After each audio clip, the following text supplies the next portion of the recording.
Revolutionary Group Praxis in Social Anarchism.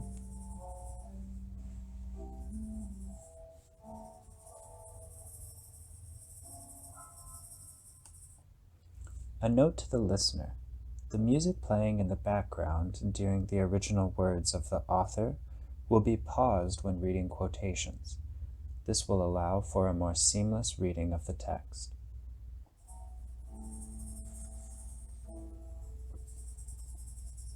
Crisis encourages the organizing of groups for mutual aid, a collective attempt to stay alive and preserve ourselves.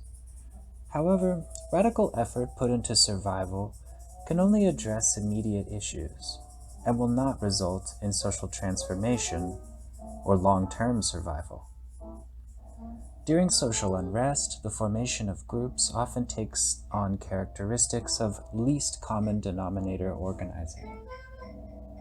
When collaboration is a matter of life or death, and expediency is a necessity, unity becomes so valuable that it's preferred at almost any cost. Betty Cannon notes in the article Group Therapy as Revolutionary Praxis that after the emergency has passed, if the group is to continue to exist, it must work on itself as well as the world.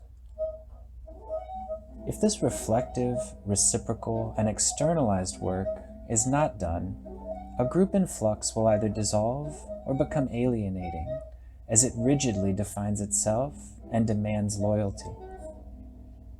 A revolutionary transformation in our society requires conscious effort to develop the collective as well as the individual, both politically and socially. Today, combining anarchism and organization is nuanced and incites skepticism in dogmatic Marxists and lifestyle individualists. But in social anarchist thought, a specific organization is capable of revolutionary group praxis on the political level.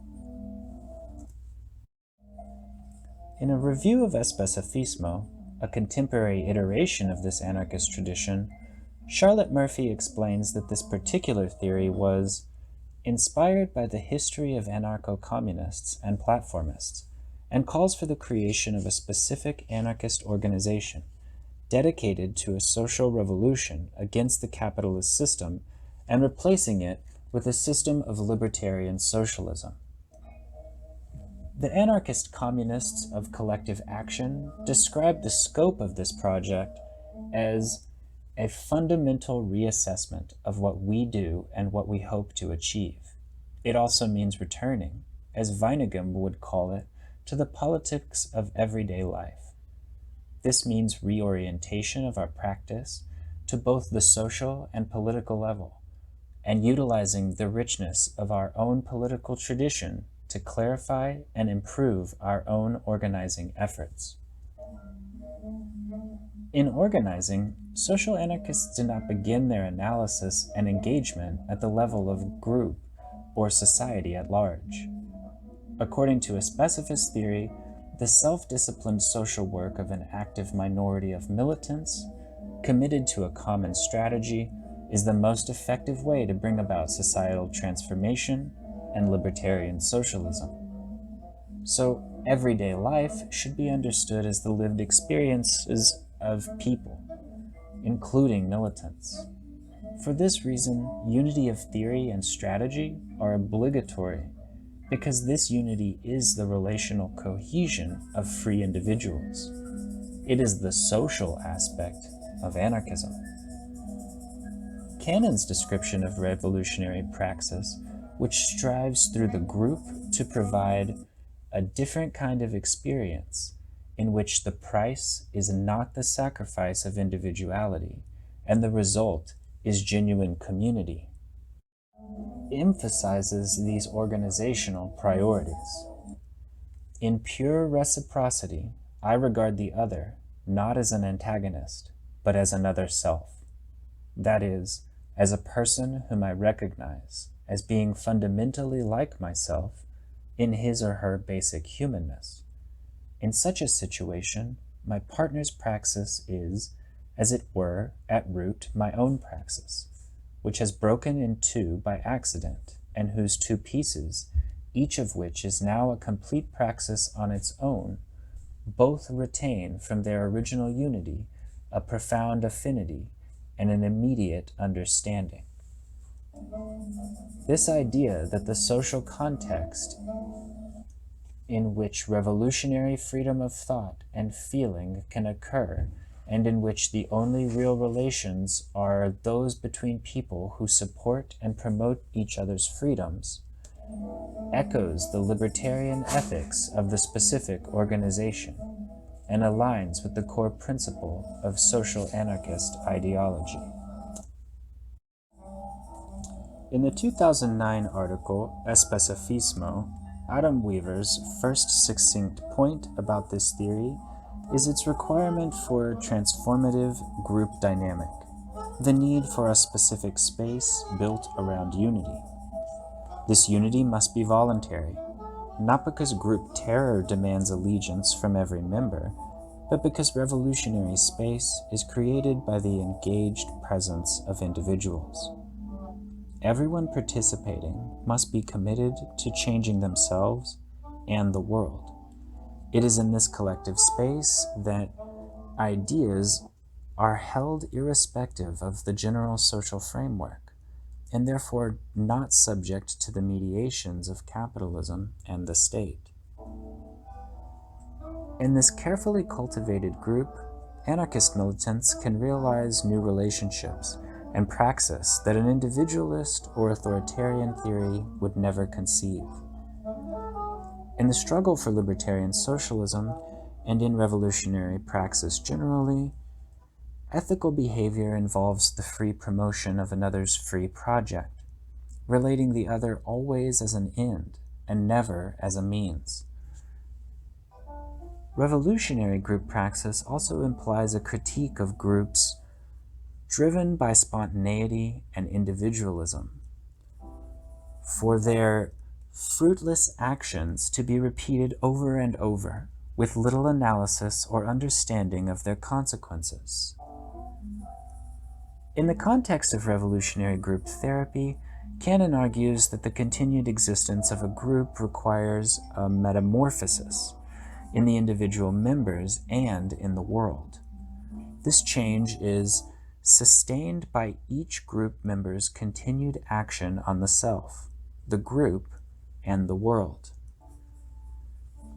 Likewise, in social anarchist ideology, the specific organization is a confluence of militant praxis, individual freedom, and social transformation, changes in the external world. So on the political level, the group praxis of a specific organization can serve a corrective function that allows a new sense of what it means to be grouped and what it means to be an individual within a group that respects and furthers each person's freedom. This is the strength of revolutionary group praxis. It provides the space for the needed growth of consciousness. Rather than subjugate its members with truisms and dogma, the specific anarchist organization aims to strengthen itself over time, through the lived experience of militants engaged in social movements. The militants are themselves the direct source of information regarding the effectiveness of their own theory and ideology. The metamorphosis of the group occurs in conjunction with that of the militants themselves. The specific anarchist organization can act as a vital line of continuity for anarchist communist ideas. As their ability to apply theory dynamically improves, the ideology is strengthened through their social insertion, which tests and allows for the evaluation and intentional modification of the group's political program.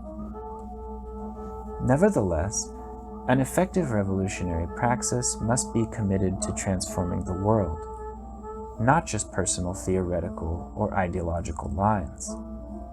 In the context of revolutionary group praxis, understanding these complexities and acting intentionally in the world is the work of the group, and stakes are very high indeed.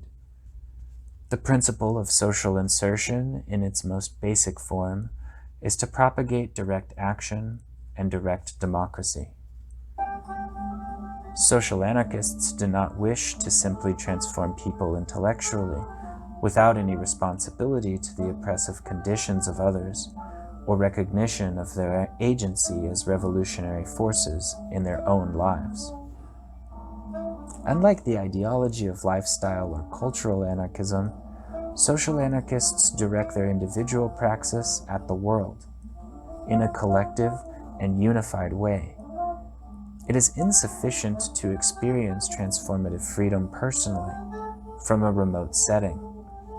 Such an experience, secluded and secure, would not be revolutionary because it would aim to transform people through ideas rather than experiences. But the knowledge gained from study is not enough to bring about a new society. It is impossible to anticipate the external forces that will inevitably reveal the shortcomings of our knowledge. In revolutionary praxis, the aim is always to export this newfound freedom to the external world. Not in a doctrinal way, but reciprocally, as the result of self-reflection and a commitment to a libertarian socialist future. There are both strategic and ethical reasons that the specific anarchist organization recognizes the agency and subjecthood of the people that make up the working class, because through daily struggles, the oppressed become a conscious force. In theory, as in practice, social anarchism does not objectify the oppressed, but instead intends to struggle ethically with them in the world to transform individual consciousness of exploitation into group praxis. Collective action cites Marx when making the distinction between the class acting in itself, subject to a common condition under capitalism, towards a class for itself, a self-conscious grouping acting to its own material interests, communism. Weaver adds that, brought about by organic methods and at many times by their own self-organizational cohesion, the oppressed become self-conscious actors, aware of their power, voice, and their intrinsic nemesis, the ruling elites, who wield control over the power structures of the modern social order. It is through praxis, rather than being taught by an intellectual vanguard, that the contradictions of capital and labor can become clear. Like militants, workers need a metamorphosis in themselves and in their collective methods in order to change society. In popular movements and in political organizations, revolutionary ideas cannot be forced upon others through a leadership, through a mass line, or by intellectuals. In social anarchism and organization, the Federación Anarquista do Rio de Janeiro defines social revolution by distinguishing it from the concept of political revolution, which only occurs on a political level, through the state. Rejecting hierarchical leadership, political parties, and state power of all forms, a specificist theory contrasts anarchism to alternative arrangements that reorganize society around a new center, notably Leninism, which would promote the party to the center to manipulate the periphery.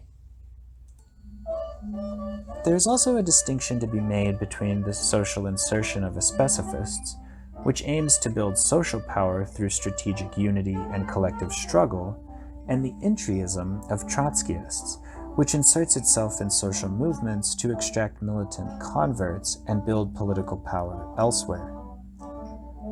A truly revolutionary group is a double negation of serial impotence on the one hand and individualist action on the other. As such, it can be focused almost entirely on the task at hand. It develops power and acts effectively through the unifying focus of the group, not through centralized decision-making or by towing the line. In constantly testing the ideology of the revolutionary organization, in developing its theory and strategy, in determining the social fronts for its struggle, militants in a specific anarchist organization are individually committing to a program that is itself strengthened by the commitment of their comrades. This creates a diaspora of action and personal responsibility on the part of the militants struggling in social movements. Therefore, the line is not something which subjugates, but enables the actions of militants, and without a specific anarchist organization, less libertarian groups will meet the demand. In complex and dynamic situations, the theoretical and strategic lines of the specific organization allow individual militants to continue to apply the focused power of the group. In this way, they can interpret changing dynamics outside of the ideological confines of the organization, so as not to compromise their social work. The particular application of a common ideology maintains momentum on the social level in ways that cannot be predicted theoretically. This testing of the group's program through individual experience, feedback, and input is a distinct feature of social anarchism as opposed to other radical organizing methods. According to the Farge, with this well-defined political line, everyone knows how to act, and, in case of having practical problems, it is well known that the line should be revised. When the theoretical and ideological line is not well defined, and there is a problem, there are difficulties in knowing what needs to be revised. It is, therefore, the clarity of this line that allows the organization to develop theoretically. Weaver adds that militants can also use this strict and explicitly anarchist line to address the multiple political currents that will exist within movements, and to actively combat opportunistic elements of vanguardism and electoral politics. This is supported by critiques of anarchist exiles during the Russian Revolution, who blamed the lack of anarchist organization for the Bolsheviks' ability to rule the workers' councils through a centralized, single-party command. Especifist militants are disciplined and committed individuals that struggle together to realize a revolutionary political program. They do not follow or believe in an ideology. They practice it. Nor do they have the goal of converting or indoctrinating people, because for social anarchists, the means must ethically promote and employ freedom. Anarchist militants should not attempt to move movements into proclaiming an anarchist position, but should instead work to preserve their anarchist thrust, that is, their natural tendency to be self-organized and to militantly fight for their own interests. Social anarchists collectivize to overcome individuation of action, not to deny individual praxis. There are, however, revolutionary ideologies that rely entirely on a group praxis that demands rigidity from its militants and only gains power through increasing its membership. As opposed to an active minority building power on the social level, authoritarians want their power to become institutional. They want individual experience to be subsumed in the obligations of maintaining the group. Contrary to revolutionary transformation, holding political power creates the social context for inauthentic self-sacrifice and dehumanization, instead of revolutionary struggle through solidarity. In describing institution, Kennan explains, each person, in order to perpetuate the institution, must make himself or herself into a stereotype praxis, supporting a rigid future that is in reality a reproduction of the past. By contrast, producing revolutionary theory within the specific anarchist organization aims to update obsolete ideological aspects, or seeks to adapt ideology to specific and particular realities. Murphy concludes that theoretical unity must be informed by the local context of popular movements and the struggles of exploited classes, adding the fact that the theoretical line in Australia would look different to that of South America, firmly grounding the organization in its distinct reality. On the social level, the immediate work of efforts such as mutual aid must remain genuinely popular. Social work, unlike political organizing, has an ethical obligation to be synthesized endeavor. At its core, the social level is egalitarian and anti-exclusionary. Still, the specificists make clear not everything that was produced or is produced theoretically within anarchism serves the practice we want. This includes our own individual and collective actions and beliefs. If we want to change our world, we have to change ourselves, as well as our methods of group praxis. To do this, we need an explicitly revolutionary space where people can trust each other. Therefore, on the political level, the specific anarchist organization is also a way of learning to live one's relations with others in groups and dyads differently, based on a radical reorientation of one's relationship to self-world. In this way, the struggle for libertarian socialism can be a transformative and potentially therapeutic experience.